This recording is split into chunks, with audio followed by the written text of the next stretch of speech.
Hi, this is ET350 Lecture 15, and today we're going to talk about induction devices, three-phase induction devices.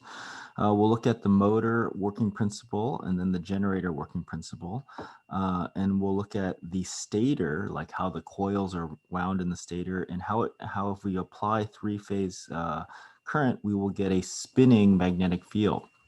Then we'll look at some useful equations, and that's how the synchronous speed relates to the electrical frequency. This is the same equation in different units. We'll do an example, and then we'll look at this new term called slip, which is just the ratio of the motor speed and the synchronous speed. And last, we'll look at a torque speed curve for an induction device. Okay, so let's begin. So what does an induction device look like? Well, here's an example of what the stator looks like. I mean, they all look cylindrical in nature, right? And if you notice, you got copper coils around the outside, right? And so you would actually have three inputs in. You have steel. You can see the steel stator slots here. But this is a typical stator of an induction device. And the rotor, you might have heard it before, a squirrel cage rotor. And so here's an example of an induction device. You can see these aluminum bars here. This forms the squirrel cage, or here you have these copper bars, okay? And these form also the squirrel cage, right? Another example is a student built one. In fact, I actually have this as my desk, what do you call it, pen holder. So this is also an example of an induction rotor. Notice you have the conductive copper bars, right? And they're all shorted together. And that's it. It's just a passive device. It's really cool. So somehow this mathematically spins due to induction or Faraday's law, okay? So yeah, that's it. So we're gonna look at how this works and how we're able to take three-phase current, apply to this, get a three-phase spinning magnetic field, induce currents and voltages in here, and get this thing to spin along. And I have a little demo that hopefully hits it home. Okay, so let's look at the working principle. So what I want you to do is imagine that we've taken that squirrel cage and we've kind of unraveled it into like a ladder, right? So we have a conductive ladder. And imagine we have real physical permanent magnets. Okay, so I have a south side and a north side. So I've taken a conductive ladder and I just have a north and south. And I'm just going to call this R for right, L for left. And we know from our convention, north to south, the magnetic field from this external magnetic field is going this way. And let's say that we have this ladder floating in the air and we just take the magnets and just drag it to the left. Okay, we're literally moving the magnets relative to this either copper or aluminum conductive ladder. Let's try to analyze what happened. So in the left, we can use our kind of analysis of Faraday's law and opposing and all that stuff, but let's just walk through it. So in the left, from the point of view of this area, this B external is getting bigger, right? And so in the right, from the point of view of this area, the B external is getting smaller. And so by Faraday's Lenz's law, we're going to get a B opposed in both the left and the right areas. Now let's look at what happens in the left and right areas. Okay. Now, because this B external is getting bigger, right, as these magnets move to the left, then a B opposed is going to be induced in a way that opposes that change. It's going to be pointing down. However, on the right side, because B external is leaving, B opposed is going to point up, right? So B opposed is going to be pointing up because the B external is getting smaller, okay? So how does that support it? Well, Ampere's law kicks in to support this Faraday's Lenz's law behavior. And so what happens? So the Ampere's law on the right coil is going to spin counterclockwise, and the Ampere's law current in the left area is going to spin clockwise. Okay, and so you're going to see something like this, right? So let's look at this. So from here, B opposed, yep, using our right-hand rule from Ampere's law, which is supporting that B opposed, we get a counterclockwise I induced and a clockwise I induced. Now notice this bar specifically. If we look at this bar specifically, we see that there's a current induced now coming towards me, and that's in the same direction from both sides. And that means that if we combine this current with an external flux density, we can use our cube to figure out which way is the force, and that's the Lorentz force. And this is now a force opposed, right? Even though this is going to be acting as a motor. So let's double check. So we have B going up, we have the current coming towards me, and we have the force going to the left. Good. So current's coming towards me, force going to the left, B is going up, B external. Yes. Okay. So by moving these magnets to the left, I'm actually applying a force. I'm going to induce a current that's going to fight it, but I'm inducing a force to the left on the ladder, right? Okay. And it's moving in the direction of the magnets. Okay.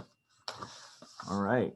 So of course, by Newton's laws, the magnets is going to feel an equal and opposite reaction, right? So you're going to feel, if you're holding the magnet and you're pulling it this way, you're going to feel that force pushing you back, fighting this. But from the ladder's point of view, it's feeling a force. It's translating with a brushless kind of style. There's no physical contact. You're just dragging across and it's creating a force to the left. Okay.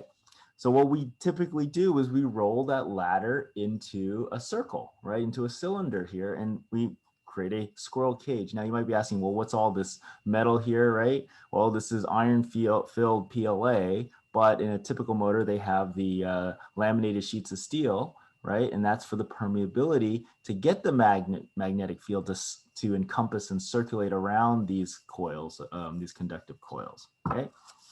All right, so what we do is we get a spinning magnetic field. There's no coils, no brushes, right? It's a very, I mean, you could think of maybe this is a coil, right? I guess, but there's no brushes or excitation, right? No magnets inside here. Kind of nice. It's just this passive lump, right? And it's able to make very strong torques and really power things up. Okay. And so this device, this induction motor device, was actually invented by Nikola Tesla. And so the initial motors for the Tesla Roadster was an induction motor. Now I believe they might have moved to permanent magnet or synchronous, permanent magnet synchronous. But yes, the induction motor was invented by Tesla. Okay, so what about a generator?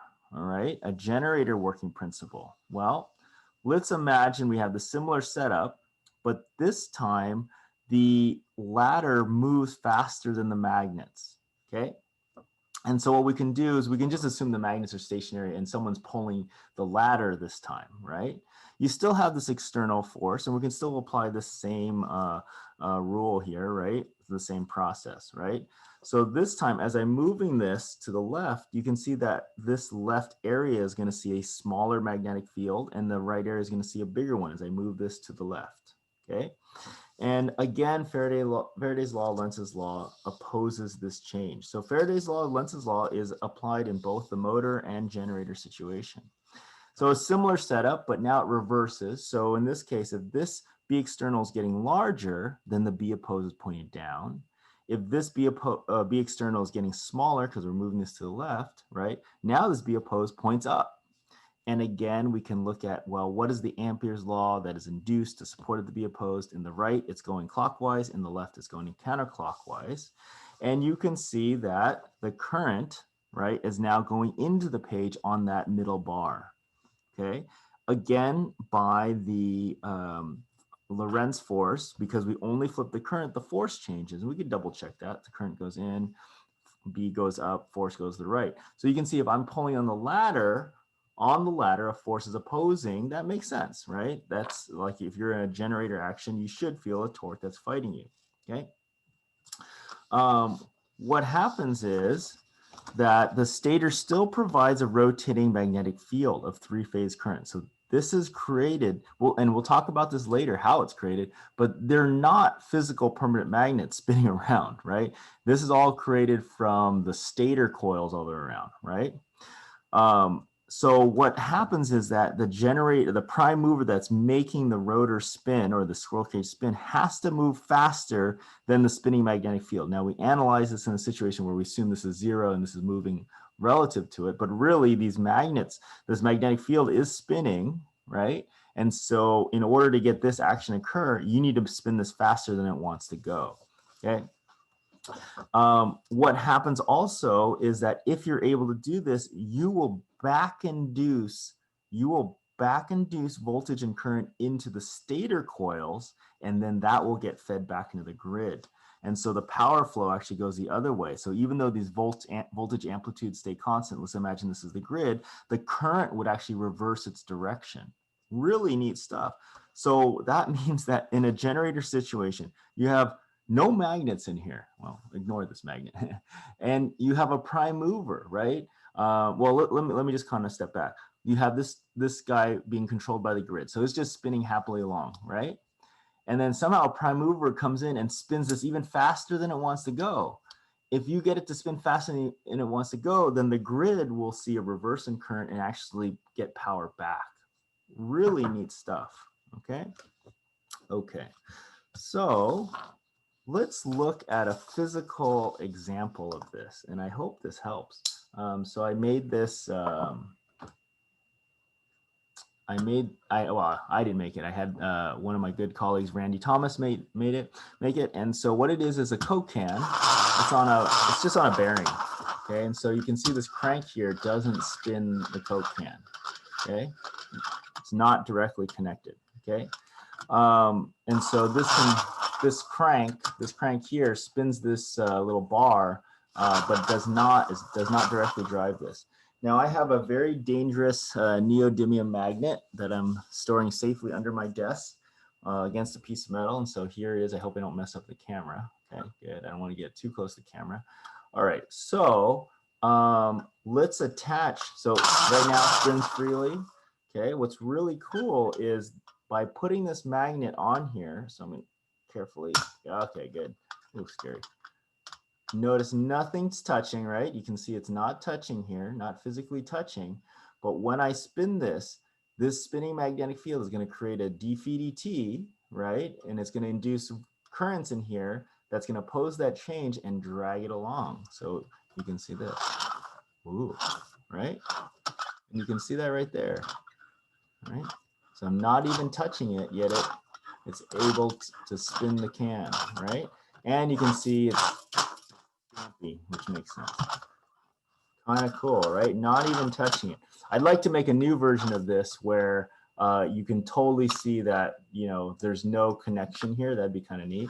But I hope this helps convince you how an induction device, or at least a motor, works, where if you can somehow create a spinning magnetic field, you can drag along some kind of a passive rotor. There's nothing to this. It's just aluminum. And I'm also curious if I cut out slots, if it actually performed better, but pretty cool, right? Okay, I'm going to put this dangerous thing away carefully. Okay. So another thing to note is that you can change the torque characteristics of your device by changing your rotor. So this is another induction device or induction rotor. And yeah, it's kind of a squirrel cage, but not a squirrel cage. And if you see what's going on here, yeah, you have this squirrel cage-like behavior, you have a bunch of coils, but then you have these slip rings. And what these slip rings do is they go to another resistance, a variable resistor, and they're able to change essentially the internal resistance of the rotor. So if we go back to the squirrel cage here, this guy, imagine you had the ability to actually change the resistance of these bars on the fly. Well, that's what a wound rotor device does. You have these brushes that come out, then becomes brushed, and you have this like dial that you can change these three-phase resistors here, and it'll change the torque speed characteristics of this device. Okay, all neat stuff. Okay, let's keep moving on. So now let's go back to the stator construction. So the stator, if you recall, is just a bunch of static coils that just sit here. Okay, and so we're going to draw a very, very simple stator. Okay, so a very, very simple stator might look like this. Okay, so let's parse out what's going on here. I have this new equation that we'll see again. Groups equals the number of poles or pole pairs times the number of phases. And let's say we have our typical three-phase AC. Now later we'll look at two in single phase for capacitor motors, but let's say we have our traditional three-phase. And let's say the number P is 2 for pole pairs, right? In this case, you have an A and A prime. You could have A prime, A prime, in which case the number of poles would be 4. And we'll look at that later. But for right now, I just want to look at the simple case. So I have 2 poles per phase, right? And I have 3 phases, which means I'm going to have 6 groups. 1, 2, 3, 4, 5, 6. So each one of these coils is a group, essentially, right? Okay, so 2 poles, 3 phase, AA prime, BB prime, CC prime. Okay. Now notice I have them all mechanically separated by 120 degrees. Look, A to B is mechanically 120 degrees separated, and then B to C is 120 degrees separated, and C back to A is 120 degrees, 1/3 of a cycle. Okay, good. And also look how I've wound it. I'm very careful about how I wound it. So yeah, look closely at the drawing. Look how it's going in front of the tooth, behind the tooth, in front of the tooth, behind the tooth. Okay, and it goes the next one and it goes behind the tooth. Okay, it's the same thing for this B. Look how it's the same thing but just rotated, right? I've drawn the same thing and then I rotated again. Okay, so all these are the same but just rotated. Okay, now the reason why I'm so careful about how I drew it is imagine I had current going into the A. And what is it going to do? It's going to spiral around, and using our Ampere's law, I can see it's going to create a B field that's going down. And on the A prime side, it's the same thing. If it goes around like this, then again, it's the same thing where I can see that flux density is going to go down. So if I have a positive current in A, I'm going to get flux density going down. If I have a positive current in B, I'm going to get flux density going this way. If I have a positive current in C, I'm going to get flux density going that way. If I flip the direction of current in A, well, the flux density is going to flip. Makes sense. If I flip the current direction B, then the flux density is going to flip, and then same with C. Okay, so I hope you have that picture. Now remember, we're in our AC world now. No longer brush DC, we're in AC. And so these currents, IA, IB, and IC for the 3 phases here is going to be oscillating. And how is it going to look? Let's refresh ourselves. It's going to look like this. Okay, so imagine you guys remember these equations. IP was the magnitude, omega is the electrical frequency, so we have the same electrical frequency, but we have the phase offset by 120 degrees, right? And it creates something that looks like this with time. So look at IA. IA is a cosine, good, it has 0 phase. If I have a minus 120 for B, we have a phase lag of 1/3 of cycle, sure enough here, good. And IC, we also have a phase lag of another 120 degrees, right? And then we get back to IA. So this is your 3-phase waveform, okay? And this also is a positive sequence. IA leads IB, leads IC. If I flip the signs here, then I would get a negative sequence, all right? So I hope this is all a review. Okay, so let's compare these two and look at how do we get a spinning magnetic field from these static stationary coils, right? And what you have is you have current oscillating back and forth, back and forth. You have current here oscillating back and forth, back and forth. And you have current here oscillating back and forth. And what's going to happen is you're going to get this like ripple effect as it's going to spiral around. You're going to get this magnetic field, this B that's going to spiral around. So let's look at an instantaneous point in time. Let's look at point 1, then 2, then 3, 4, 5, 6, and back to 7, right? So 7 and 1 are the same thing. Remember, at time 0, now this is all happening super fast, but at time 0 in this case, I have flux density going down. At time 2, what's my maximum flux? I have IC, but it's negative. Okay, so that means I have flux density going, if IC was positive, it'd be going up. But since it's negative, it's actually going also down, but a little bit more to the left. At point 3, what's going on? At point 3, B is now dominating, and so it's going this way. So this arrow is rotating. At 4, what are we doing? We're back to IA, but we're negative, so it's actually pointed up this time. Okay, good. What about 5? 5 is now IC, but positive, so it's doing this. And what about 6? 6 is going IB but negative, so it's actually doing this. And then 7, we're back to IA. Oh, that's pretty cool. As these 3-phase currents propagated forward, we got this spinning magnetic field. That's really neat. And so that's how we make this synthetic magnetic field, even though we don't have physically a permanent magnet moving around and around and around, okay? And how does that look like in a plot? Well, that looks like this, right? And so I just drew out what I just said, right? As these three-phase currents are moving, so let's see if I can put everything on the same page. Can I do that? No, it's going to be a little bit tricky to do that. Okay, curl it like this. There we go. As the currents, right? Time A is this one, then 2, then 3, right? 3, then 4, then 5, then 6, and then back to 7 here. Now, the speed of the magnetic field is not always the same as the electrical frequency of the current. The speed that the magnetic field rotates around, we have a name for that. We call that on the street the synchronous speed. Okay, that's what we call this, right? Now notice in this case, it happens to be because P, the number of poles is 2. We have A and A prime, that's 2, or B and B prime, okay? The synchronous speed and electrical frequency happen to be the same, right? In one period, we get one rotation of the magnetic field. That's not always the case, not always the case. And an example would be if I had 4. So if I had A prime, A prime, B prime, B prime, C prime, C prime, right? If I had 4, which means I would have like 12 groups here. And we'll analyze that in a later lecture, okay? Then it would be different. So the number of poles actually affects the relationship between omega and omega s. The electrical frequency, which is how fast the electricity oscillates in and out, versus the mechanical synchronous speed, which is how fast the magnetic field spins around, okay? All right. So the equation that relates it is this.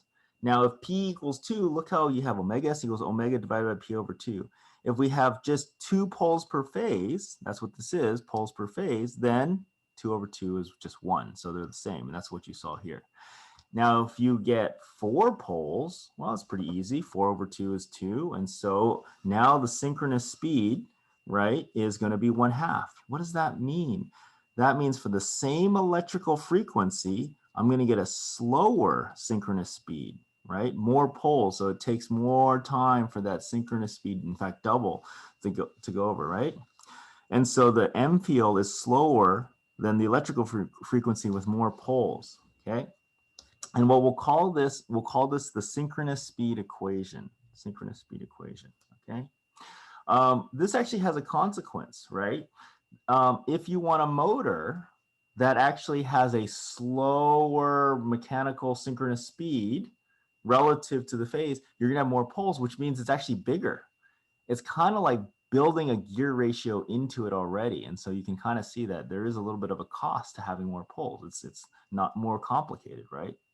Another thing to note, I call this poles per phase because that's kind of more, I mean, sometimes you'll hear on the street they'll just call it poles, but really it's poles per phase. And if we go back to this image here, you can see this number of poles is not like the number of groups. So those are two different things.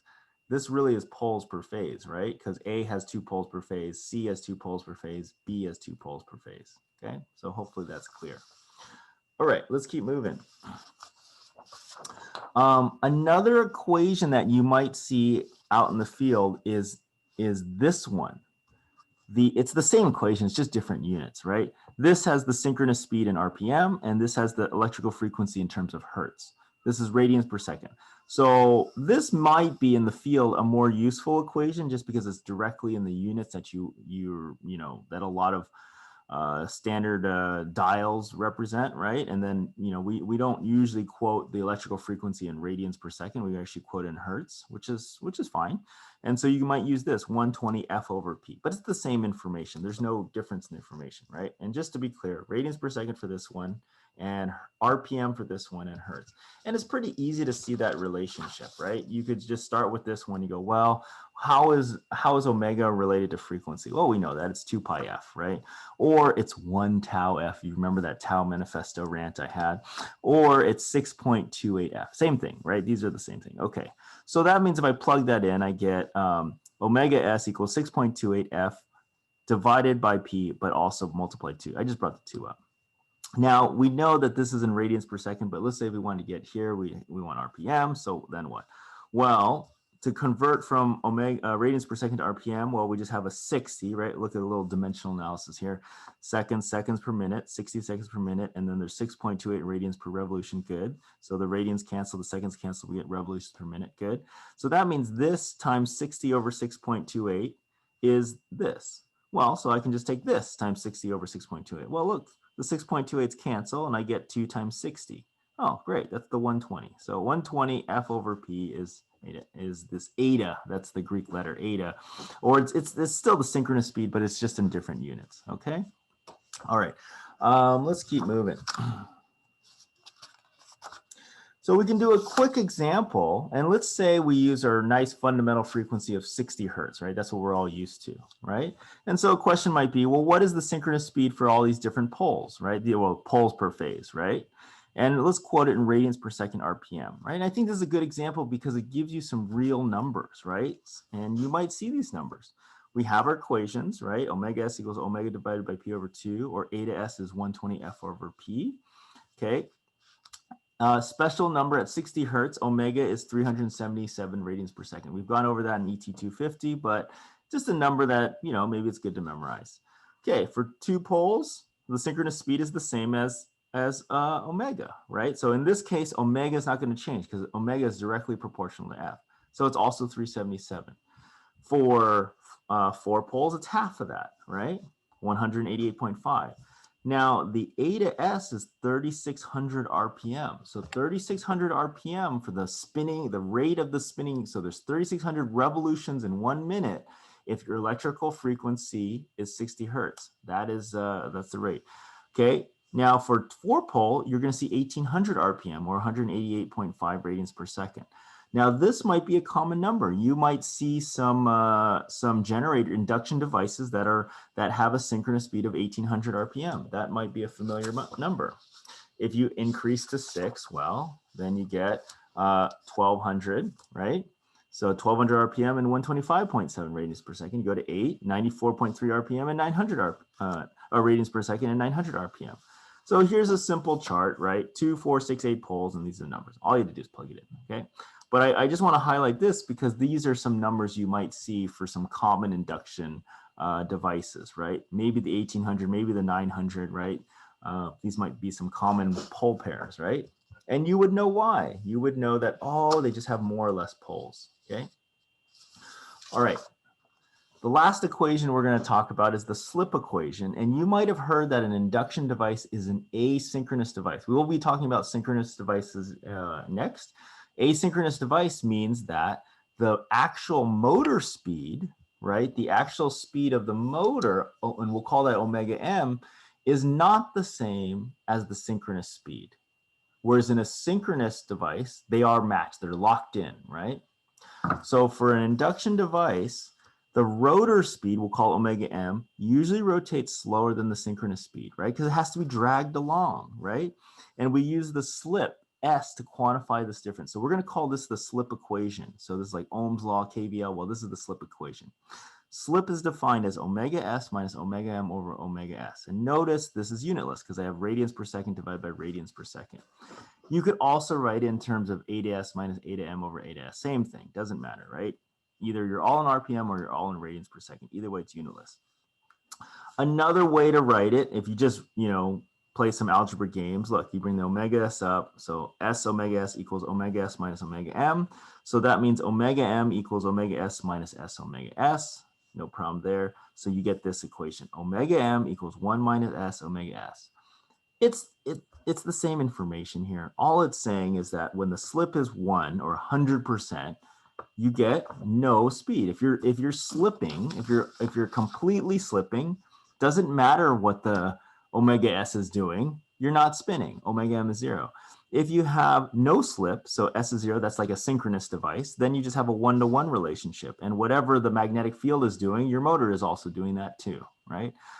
Maybe easier to see it in this form than that form, but it's just a little bit of rearrangement. Not too bad, okay? The concept is this is essentially a unitless difference between the synchronous speed and omega m. That's what the slip is. Okay. So now let's go to the last slide. And the last slide is going to look at the torque speed curve. And it's a lot of information, but it's not too bad, I hope. Okay, so let's look at the torque speed curve and let's just break this down. I know it looks kind of crazy, but here's speed. This is the actual omega m, and this is the torque. And here is your interesting torque speed curve. And remember, whenever you see a torque speed curve of a motor, whether it's induction device or a brush device, sorry, where it's kind of like this, right? Or a series device where it's like this, or this induction device where it's like this, what it tells you is what could the torque be if the motor was running at that speed? So what it's saying is, like, let's say you're over here. The torque is able to produce this much at this speed, right? Okay. So let's look at the different quadrants. In this quadrant here, this is your motoring quadrant, right? Because omega, I don't know if quadrants are this section of speed, your omega m is positive and your torque is positive, right? And so this is your motoring situation here. Over here, this is your generating, because look, the speed is faster than here, faster than you want to go. And what is faster than you want to go? The synchronous speed. Okay, this is the speed of the magnetic fields going around and around and around. Okay, and typically you don't operate here. Typically for an induction motor, you'll operate over here, right? For an induction generator, you'll actually operate over here, and look over here, the torque is negative. So if you try to make it spin faster than when it wants to go, you're going to have to fight this negative torque. This is generation mode, right? Okay. Over here, this is plugging or braking. We've talked about this before, where your speed is negative, but you're still trying to go forward. This is bad, right? Okay. Let's look at the slip. At this synchronous speed, if your omega m happens to be equal to omega s, right? If your omega m happens to be omega s, if these two numbers are the same, slip is 0. Boom, slip is 0. Okay. Where's slip 1? It's all the way over here, where the speed is 0. You have 100% slip. So it's interesting because slip positive goes to the left, right? Don't let that confuse you. Slip negative actually goes to the right. So when you're in a generator mode, you're actually getting negative slip. When you're in a motoring mode, you have positive slip. And when you're in a plugging mode, you have slip greater than 1. And you can see those delineations here. Okay. Notice I have this box here. This is what we call the linear region. And it's linear because the torque is proportional to the slip in this region, right? If you kind of zoomed out, you can see that this is kind of similar to a separately excited motor, right? You have a linear region, except it's the whole way through. But here you have a negative slope, but it's very narrow, okay? So let's say you're running, your synchronous speed is 1800 RPM. Well, if you're running a motor, you might be operating at 1750 RPM, right? The torque on the load is kind of bogging it down a bit, but it's pretty close to the synchronous speed. Okay. This is our starting torque here.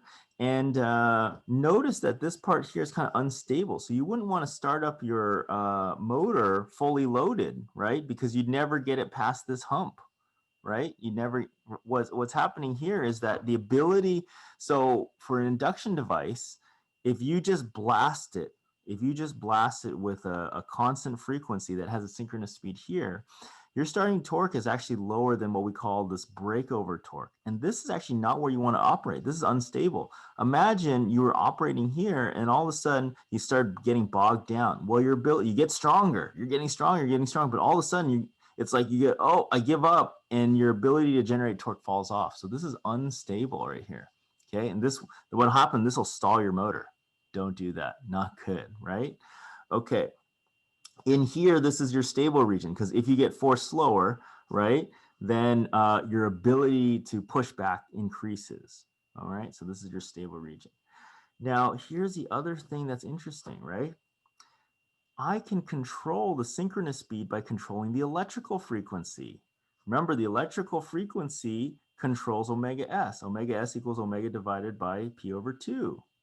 And so I can use a VFD to control that. How would that look? Well, I would have a VFD controlling my three-phase motor, right? but the F is controlled by the MOSFETs. Well, that F controls omega, right? And that omega controls omega S. And so you could imagine by changing the frequency, I can actually literally shift the curve left and right. I can shift the curve left and right. And here's an interesting thing that you can do. Let's say you're a vehicle, and let's say you're motoring along, so you're operating here. You know, you're driving along, you're in your Tesla, right? Okay, I hope everyone's imagining that. You're in your Tesla, you're driving along, you're creating some torque, you're operating at, let's say 60, let's say you're operating at, I don't know, 60 miles an hour, which corresponds to this, whatever RPM of the tires, right, is, right? Okay. And then you see, okay, I need to slow down, or I need to actually go to a stoplight, right? And I want to slow down, but I also maybe want to regenerate. I want to take some of that energy out of my car and actually regenerate my batteries. What I could do is I could instantaneously, with my VFD, shift the curve by changing the frequency to here, right? And which would mean I would drop immediately, bang, down to here on my torque speed curve, and I'd be producing negative torque. And that negative torque, because we know from the Lorentz force, torque is proportional current, is going to backfeed current back into my battery. And as I keep slowing down, I could have a little sensor that detects that. And my controller, my VFD controller, could kind of just kind of like keep backing off as my actual speed backs off. And I could be absorbing that energy until I get to here. And so I can like speed up, I can speed up and slow down, because this whole curve is going to shift back and forth with the frequency of my VFD controller, right? So there's a lot of intelligence going on, but I'm just giving you the high level bits. Pretty cool stuff, right? Pretty amazing things you can play with, right? And so your battery would just go be the DC bus, and then this is just changing the electrical frequency of that three-phase current, which is changing the synchronous speed and changing this torque speed curve. Really cool. Anyway, I hope this lecture helped build some intuition, introduce you to this induction device, and showed you, a little bit of how we can use it in practical applications. Okay.